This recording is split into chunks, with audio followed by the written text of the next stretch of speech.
રાયડી ગામે એરંડાનો પાક ખાવાથી 6 નીલગાયના મૃત્યુ નિપજેલા છે। આ બાબતે વન વિભાગે કાયદેસરની કાર્યવાહી હાથ ધરેલી છે।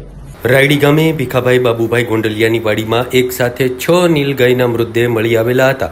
વાડીમાંથી એક નર અને 5 માદા નીલગાયના મૃતદેહ મળી આવેલા હતા।